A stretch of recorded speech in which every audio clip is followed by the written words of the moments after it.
Now, before I actually start the video, I just want to say that there's a website and there's an app, I guess you could call it, a service called Short Forms. And what they do is they actually output summaries of different self-help books and other books in general. So you don't have to waste a lot of time reading these books. Like, yeah, it's good reading these books, but I mean, it's a waste of, I wouldn't say it's a waste of time, but you can definitely get the key ideas in significantly less amount of time. Short form is a good service if you are looking to save a lot of time and just get the point across without actually having to read for 6-7 hours just to get through one book. I kind of look like Alex Hormozy, just flannel on. Anyways, self-perception, especially self-image, I guess same thing, is arguably the most important thing when it comes to confidence and just doing the things that you're afraid of. Now, the reason why I say that is because if you view yourself poor or in a poor light, you're going to be stuck from doing the things you want to do and doing especially the things that you're afraid to do, even if it aligns with your purpose. So I've done a lot of things that I was scared of, mainly because I fixed my self-image through this one book that I'm about to tell you about. So when it comes to self-image, I had a very poor self-image, especially growing up, but it wasn't until a year ago after I read this book, I got a greater dive into the idea of what forms our self-image and how to change it into a positive light. So I argued in my last video that confidence arises from two things: competence and how you hold yourself. You love yourself, take care of yourself. Now, there's another component to that. Obviously, I was working out every day, doing the things that general self-care, self-love people do. And yeah, it was obvious that I love myself through these actions.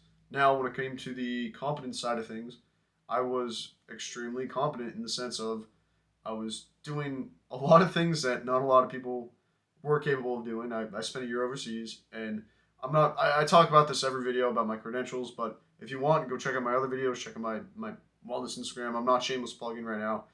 But when it came to competence, I had that unlock as well.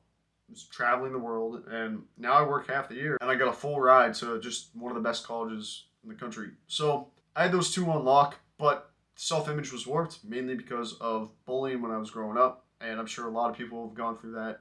But since then I've gone through like a major transformation. The book I want to talk about today is called Cybernetics by Maxwell Maltz. And the reason why I believe that this is the best book when it comes to changing your self-image is because it tells you everything in and out about the inner psychology of your brain. So I actually had this book on my read list for the past 2 years. I actually saw a girl on a TikTok promote it about 2.5 years ago.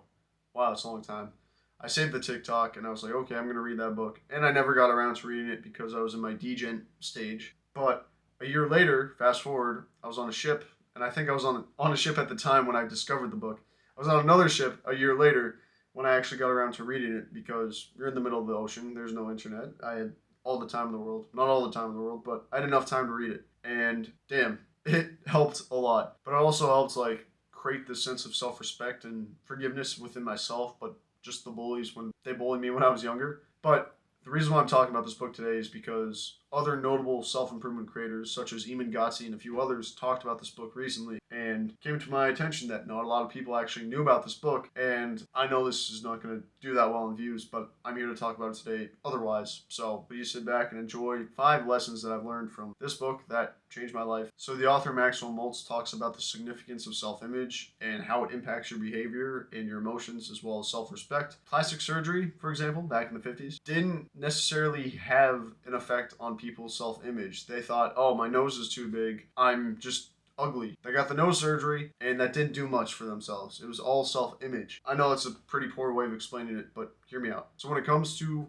changing your self-image, you got to look at your value and realize, okay, am I bringing something valuable to myself and the world? Am I bringing my true purpose to the world? Am I following through on myself? Am I someone that I could respect from an external glance? And if you aren't, then I guess that kind of ties into the competence thing. But if you are, in the sense of you're competent and you take care of yourself, you love yourself, but you just struggle so hard when it comes to seeing yourself in a better light, then you may have to reevaluate. And that's essentially what I did. The second point that Maltz talks about is the importance of visualization and how it subconsciously roots you closer to your goal. So if you envision the desired outcome, like just for example, it will subconsciously ingrain in your mind to take the desired routes to get there. So set up the goal in your head that you want to get to and subconsciously see yourself where you're at in the future. Now, if you see yourself and you feel thrilled and excited You're going to take the necessary steps to get to that point. The third point that Maxwell Maltz talks about is perception and how most of society views it in a negative light. No one's really that optimistic these days. I mean,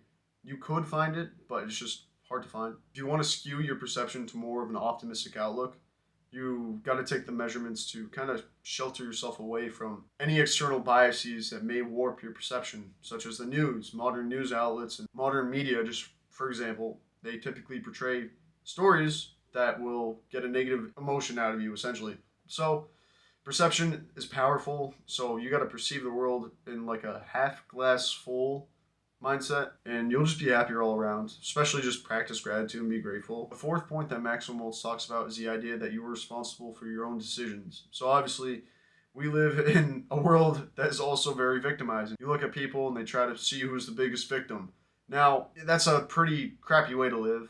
I definitely saw myself as a victim in some moments, but I realized, hey, I made the choices that got me to this point. So why am I feeling sorry for myself when I can just change it and move on? Take responsibility for your decisions and live up to them. And if you make the wrong one, yeah, it happens. It's life. Like, what do you expect? Learn from it and move on. Make the right decisions. You know for the future not to make that decision. So it's pretty obvious. The final point that Maltz talks about is persistence. Now, this one is my favorite one because I can tell you it works. And I'm not even going to sugarcoat it. I've been persistent. I've been like a pit bull named Daisy. Like, I got lockjaw. So if I want something, I get after it, and I do not give up. A lot of people are going to face challenges in life, including yourself, and you're going to get set back in some aspects. But what differentiates you between the rest of the others is whether or not you quit. Now, if you tell yourself, I'm not going to quit, and you just expect every other person to quit, you're eventually going to get the opportunity that you've been trying so hard for. And I can tell you, it works. It works like a charm. If you just stay consistent and persistent, you will eventually get what you want. And if you don't, that's fine. You tried. And here's the other book that I'm currently reading. Actually, I'm not currently reading Cybernetics. I read it a year ago, but this is the one I'm reading right now. This one's actually pretty good. It's like this book was made in 2017, but it talks about like a lot of the things that Tate talks about in regards to like the Matrix and modern society. I'm not gonna go deep into that, but after reading this book, it kind of like solidifies the idea of just life in general. So MJ DeMarco is a really good guy, especially if you read Millionaire Fastlane by him. Definitely recommend you go check that out. But yeah, that is pretty much Cybernetics. Hopefully you give it a read, or hopefully you go on YouTube, find a free short summary. Like, there are so many free things on YouTube. I'm not even joking. If I don't know something, I'll just direct you to like the resource. Like, it's pretty oversaturated in the sense of creators. Like, I'm not going to know everything. I might as well direct you to it. So, but beyond that, I hope you like this video talking about Cybernetics and self-image.